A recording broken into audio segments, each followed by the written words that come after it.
Good afternoon, everyone.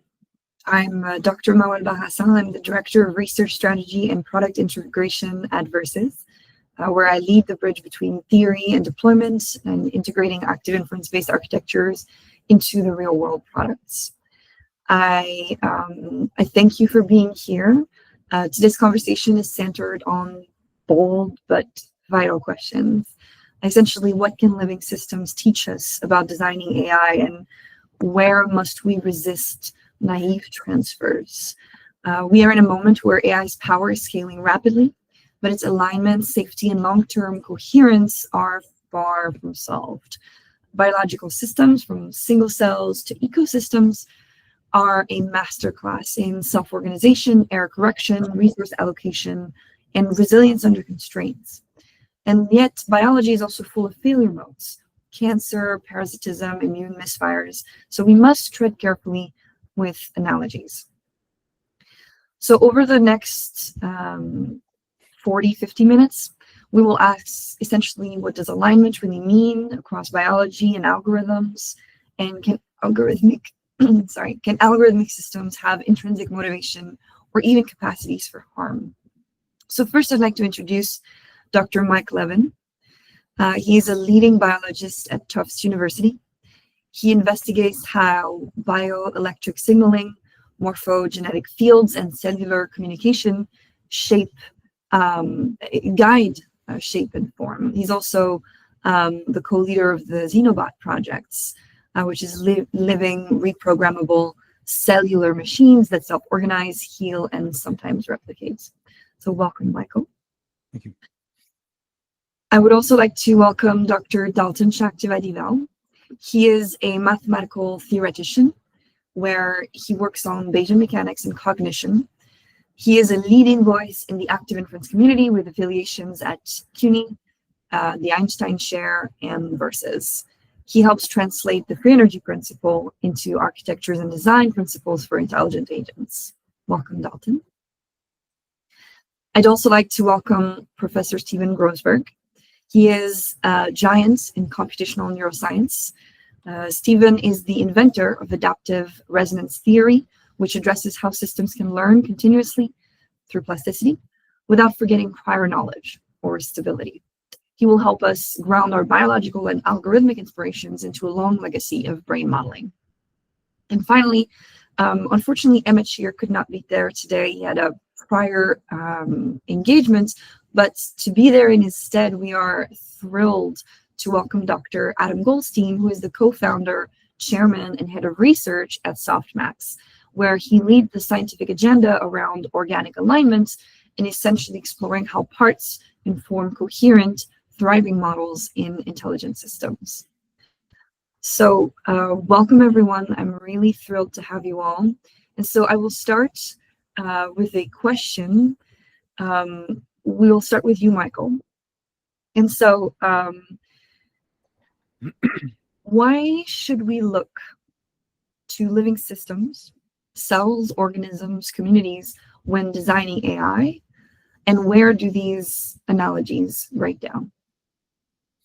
Well, I think things that we call living are precisely the kinds of things that we are interested in understanding better and making synthetic versions of.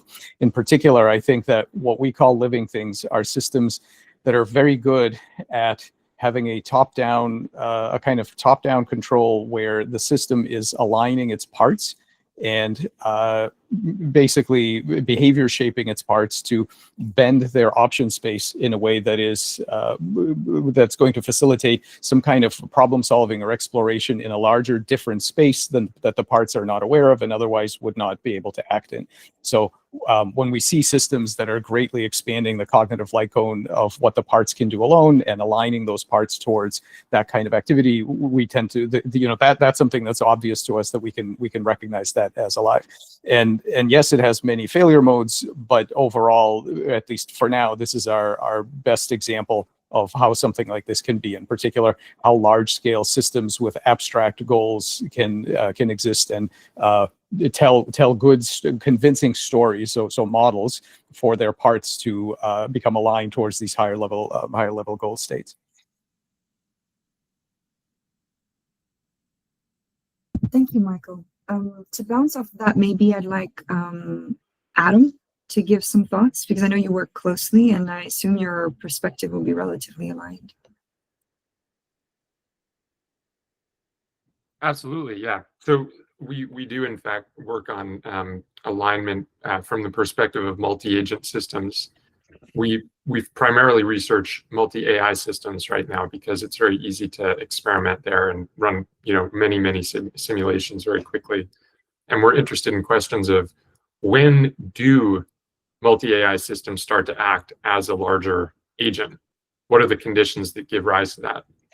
Information theoretic, quantities or dynamical models, environmental parameters that can steer agents towards acting in those ways. Those are some of the things that we research, but our ultimate interest is applying that across scales. So if we understand the principles of multi-agent alignment at when the AIs are small, and then we can then scale it up to, not just groups of AIs, but groups of AIs, and groups of groups and so on, then at a sufficient scale, we should be able to bring people into the mix and have alignment between, groups of AIs and people, or groups of AIs and groups of people, and so on. And it should ideally obey the same dynamics that we've proven out at the smaller scale. Thanks, Adam. So what you said struck me as very resonant with perhaps what we do with the free energy principle. So Dalton, I'll go to you. And before I ask you to answer the same question that Michael and Adam have answered, first, can you give a small primer on the free energy principle, active inference, and then tie it into the question, which is, why should we look to living systems and where does it break down? Sure. So in perhaps summary terms, the free energy principle, at least in the way I've treated it in my work, the view I've adopted on it, is what one might think of as a method allowing one to make models of the flow of information between interacting probabilistic systems. So it rests primarily on carving up an interaction into a system, an environment, and some boundary between them, whereupon it is possible to write the state of the system as holding a certain belief about what the environment is like. So at one level of view, this is a way of providing an explanation of how self-organization happens, meaning how systems persist or maintain some pattern by inferring the sources of things which disrupt that pattern and then responding to them with actions. So, for example, biological life requires the intake of energy to sustain itself. So inferring the source of a disruption to food availability, say a drought or something of that nature, might lead to actions such as the invention of irrigation, say. So there's a goal, some unknown obstacle, and an observation or some experience of the disruptive effect of that obstacle's existence. And then the free energy principle provides a pleasing account of how dynamics self-organize, meaning autonomously regulate their own states, maintain some preferred set of states without external intervention, and how self-organization is related to this process of inference. So when you are looking at lifelike systems for inspiration in designing more collaborative agents, more sophisticated hierarchical agents, one of the things that you find is lifelike systems are very good at improving their ability to make inferences and pursue goals by having some sort of hierarchical structure. The way that information is coarse-grained in something like a human brain is incredibly complex and leads to some of the very rich representations of the environment that we are able to have. And it also leads to more sophisticated, higher level cognition, social dynamics and things. So building agents that do these inferences using lifelike structures are naturally systems that have the potential to be collaborative, to pursue goals not just for their own states, but for the states of some larger whole they're a part of. They have the ability to contribute to larger scale organization, like neurons in the human brain have some sort of individual rate code, and then this is transferred up to a whole population of neurons, which is transferred up to a whole region of the brain, which is transferred up to a whole network of the brain. So under the free energy principle, you have a nice test bed to see how exactly does these kinds of hierarchical structures improve the capabilities of a system to infer, collaborate, regulate, and so on. Thank you, Dalton. I think that personally I'm biased, but I think that's compelling. Thank you. Stephen, we will then start with you again on a new set of questions where I think part of the discussion needs to be anchoring our common definition of what alignment means. And I'll start with you, Stephen. So in biology, in business, in AI, what would you say is being aligned? And if you have some perspective, how do you think these different approaches converge?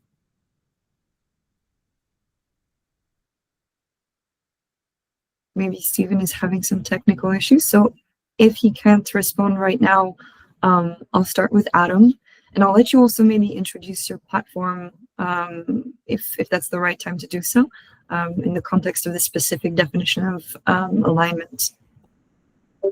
Sure. Yeah. So just want me to tackle how we think about what alignment is? That's right. Yeah. So I want to offer two different perspectives on this question, which I think are the same, but may not be. One, which I think has come up already, is the question of shared goals. So if I'm an agent, you're an agent, and we have some shared goal for what we want the world to look like in some capacity, some dimension, then along that dimension we're aligned.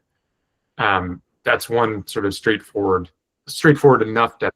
I mean, it still gets at the question of what goals are and so on. We can talk about that. But if we just say a goal is a belief about how the world should be along some dimension, or a state that we desire to see the world in, then that would be sufficient, I think, for now.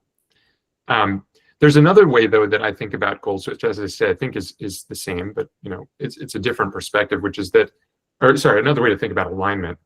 And the other way to think about alignment is it's a scenario in which two or more agents simultaneously benefit.